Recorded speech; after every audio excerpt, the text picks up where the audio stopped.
కానీ అసలు మీరెలా అనుకున్నారు? లైక్ అంటే ఒక హెయిర్ స్టైలిస్ట్‌గా, ఒక మేకప్ వుమెన్‌గా ఉండాలి ఇండస్ట్రీలో అంటే, మేబీ అంటే ఇక్కడ అందరూ కూడా జెంట్స్ డామినేషన్ ఎక్కువ. ఇప్పుడు 'కృష్ణ' గారికి చూసినా, 'రామారావు' గారికి చూసినా పెద్ద టాప్ హీరోస్ అందరికీ కూడా ఆ టైంలో మీరొచ్చినప్పుడు 'కృష్ణ' గారు మంచి హీరో. అవును. సో, ఆ టైంలో వీళ్ళందరికీ కూడా జెంట్సే ఉన్నారు అవును. మేకప్‌కి.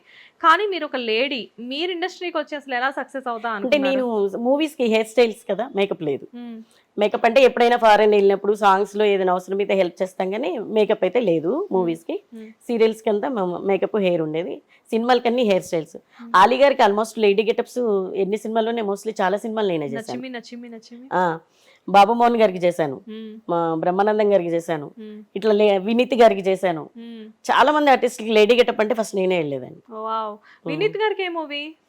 'ప్రేమ పల్లకి' 'ప్రేమ పల్లకి'. ఓకే. సూపర్. అట్లా చాలా సినిమాలు. హ్మ్. లేడీ గెటప్స్ ఉన్నాయన్నీ మోస్ట్‌లీ నేనే చేసేదాన్ని అందరికి. హ్మ్. హ్మ్. 'ఆలీ' గారిని మన 'చిరుత' మూవీలో చూస్తే అసలు ఆ 'నచ్మి' క్యారెక్టర్‌లో అసలు అబ్బా! కుళ్ళొచ్చేసేస్తది. ఎంత హ్మ్. అందంగా ఉన్నారు 'ఆలీ' గారని ఫస్ట్ చెప్పేసేసి. 'మిస్టర్ మాయగాడు' అని ఒక సినిమాకి లేడీ గెటప్ చేశాను ఆయనకి. హ్మ్. తర్వాత అలా అలా ఒక 4, 5 సినిమాలు చేస్తున్నాం. సూపర్. అండ్ 'బ్రహ్మానందం' గారు కూడా అంతే. ఆ! లేడీ గెటప్‌లో చాలా అందంగా కనబడుతూ ఉంటారు. అంటే కొంతమందికి కొన్ని గెటప్స్ చాలా అవును. అద్భుతంగా సెట్ అవుతాయి. సో, అందులో అసలు నిజంగా అంటే లైక్ నాకు అనిపిస్తుంది కదా! మీ చెయ్యి నిజంగా చాలా గొప్పది. అంటే ఒక మనిషిని అంత అందంగా తీర్చిదిద్దాలి అంటే అంతే. మేకప్ మ్యాన్స్ అవ్వనివ్వండి, హెయిర్ స్టైలిస్ట్ అవ్వనివ్వండి. ఎందుకంటే ఇవి 2 లేనిది మనిషిలో అందం ఎక్కడి నుంచి అప్పట్లో ఉంది?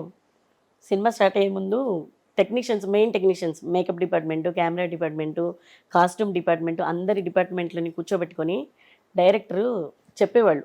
సి సినిమా ఇది స్టోరీ ఒక లైన్ చెప్పేవాళ్ళు మాకు. హ్మ్. అంటే అది ఏడుపు క్యారెక్టరా? లేకపోతే చనిపోయే క్యారెక్టరా? ఇలా అన్నీ ఒకరోజు కూర్చోబెట్టి ఒక 2, 3 అవర్స్ అందరికి ఎక్స్‌ప్లెయిన్ చేసేవాళ్ళు. హ్మ్. దాన్ని బట్టి సినిమా మొత్తం వీళ్ళకి ఎలా ఉంటే బావుంటుంది, సిట్యుయేషన్ పరంగా ఏం చేస్తే బావుంటది అనేది అలా ఫాలో అయ్యేవాళ్ళం. హ్మ్. మీకొక చిన్న ఎగ్జాంపుల్ చెప్తాను. 'అమ్మ ఒకటో తారీఖు' షూటింగ్ ఆ! చేస్తున్నాం. చేస్తూ ఉంటే బాంబే నుంచి వాళ్ళ హెయిర్ డ్రెస్సర్ వచ్చారు. హ్మ్. ఈవీవి గారు ఏంటంటే ఎవరిని ఒప్పుకోరు. లోకల్‌లో మనవాళ్ళు ఉన్నారు. మన వాళ్ళే చేయాలని. ముంతాజే అక్కడి నుంచి తెచ్చుకుంది. తెచ్చుకుంటే 3 డేస్ తిండికి లేని క్యారెక్టర్ కట్టెల పొయ్యి మీద వంట చేస్తూ ఉంటది.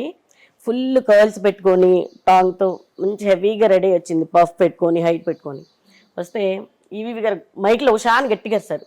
నేను ఫస్ట్ ఎళ్లి చెప్పాను. "ఇది కాదమ్మా లుక్ ఇలా కాదు బావుండదురా. హ్మ్. కొంచెం నేచురల్‌గా నువ్వు మామూలుగా హెయిర్ ఇలా అనుకొని ముడేసుకొని ఎళ్ళిపో హ్మ్. బావుంటదని" చెప్పా. హ్మ్. "నై ఉషా దీదీ ఐసా హోనా ఐసా హోనా" అంది. ఓకే అన్నా. ఎళ్ళగానే ఆయన పెట్టిన కేక నేను ఎక్కడ కింద ఉందని పైకి పరిగెత్తుకెళ్ళా. ఎళ్తే హ్మ్. ఏంటిది ఇలా తయారు చేసావని చెప్పి ఇంకా తెలుగులో ఆయన ఉన్న బూతులన్నీ తిట్టేశారు. హ్మ్. తిడితే ఒక 2 నిమిషాలు గ్యాప్ ఇచ్చి నేను కాదు సార్ బాంబే నుంచి దానికి అర్జెంట్‌గా బస్ టికెట్ ఏసి పంపించేయండి అన్నాడు. హ్మ్. ఇంట్లో 3 రోజులు తిండికి లేనప్పుడు ఎలా ఉంటావు? హ్మ్. అలా చేయండి. హ్మ్. మళ్ళీ వెంటనే మార్చేసామనమాట. హ్మ్. అలా వాళ్ళు ముందు మనకి అన్నీ ఎక్స్‌ప్లెయిన్ చేస్తారు గనుక మనకి ఏ సీన్‌కి ఎలా ఉంటుంది అనేది ముందే తెలిసిపోద్ది. హ్మ్. ఇప్పుడు అలా లేదులెండి. హ్మ్. అదే సెట్‌లోకొచ్చే వరకు ఏం డ్రెస్ ఏస్తారో తెలీదు. ఎలా రెడీ అవుతారో తెలీదు. ఏముంటదో తెలీదు. అప్పటికి, ఇప్పటికి అసలు చేంజెస్ ఏమున్నాయంటారు? అప్పుడు మిమ్మల్ని అందరిని టెక్నీషియన్స్ అందరిని కూర్చోబెట్టి స్టోరీ ఎక్స్‌ప్లెయిన్ చేసి, చెప్పేవాళ్ళు. ఆ మూవీ షూట్ ఎంత కాలం జరిగితే అంత కాలానికి సరిపడా హ్మ్. మీకు హీరోయిన్ అంటే స్టార్టింగ్ ఇది ఉంటది. మిడిల్‌లో ఇది ఉంటది. ఎండ్‌లో ఇది ఉంటది. దీన్ని బట్టి మీరు ఇలా ఫాలో అప్ అయిపోవాలని ఫస్ట్ డేనే చెప్పేసేవాళ్ళు హ్మ్. బిఫోర్‌గానే. హ్మ్. హ్మ్. ఇంకా దాన్ని బట్టి కాస్ట్యూమ్స్ ఉంటాయి. దాన్ని బట్టి హెయిర్ ఉంటుంది. దాన్ని బట్టి మేకప్ ఉంటుంది. అలా ఉండేది. హ్మ్. ఆహ్, అమ్మ నాన్న తమిళమ్మాయి. ఆ హ్మ్. అమ్మాయి అండి నిజంగా ఆర్టిస్ట్ అంటే హ్యాట్స్ ఆఫ్. 'అసిన్'. అస్సిన్. అసలు ఇంట్లో 2 రోజులు తిండికి లేని క్యారెక్టర్ మూగమ్మాయి అంటే అసలు no hair, no makeup. 'Shivamani'. Shivamani. ఆ! ఆ! ఆ అమ్మాయి అప్పటి నుంచి కూడా ఆ! ఏదైనా క్యారెక్టర్ అంటే అసలు మీరెవరు అవసరం లేదు. ఇలా అనుకుని ఎళ్ళిపోయేది అంతే. ఆ హ్మ్. ఇల్లు తుడిచే సీన్ ఒకటుంటది మూగమ్మాయి గారు. హ్మ్. అసలు మేమే క్లాప్స్ కొట్టామక్కడ. హ్మ్. అట్లా కొంతమంది ఆర్టిస్టులు వాళ్ళు ఆ క్యారెక్టర్ పరంగా తెలుసుకొని చేస్తే చాలా బావుంటది. వావ్! అది. 'అసిన్' నిజంగానే చాలా మంచి ఆర్టిస్ట్ మంచి కదా! ఆర్టిస్ట్. కానీ తెలుగులో మంచి టైంలో ఆవిడ మ్యారేజ్ చేసేసుకొని ఎళ్ళిపోయారు. బాలీవుడ్‌కెళ్ళిపోయి, అక్కడి నుంచి మళ్ళీ తొందరగా మ్యారేజ్ అమ్మ నాన్న చేసుకొని, తమిళమ్మాయి, శివమణి ఒక 3, 4 సినిమాలు చేశాను 'పూరి ఆమె. సార్' డైరెక్షన్‌లోనే 2 మూవీస్ అవును. చేసింది వెంట తను. వెంటనే వెంట 2 వెంటనే. నేనే చేశాను. ఆయన దగ్గరున్న ప్లస్ పాయింట్ ఏంటంటే, హీరోయిన్ బాగా చేస్తుంది అంటే, ఆయన వెంటనే మళ్ళీ ఆప్షన్ వెంటనే చేస్తారాయన. వేరే ఛాన్స్ ఇస్తారు.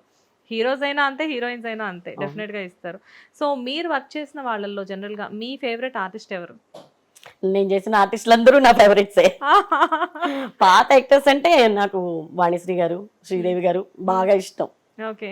కాకపోతే వాళ్ళిద్దరికి చేస్తే నా కోరికైతే తీరిపోయింది. హ్మ్. అంతే. వాళ్ళు మహానటులండి. మహానటులు. అంతే.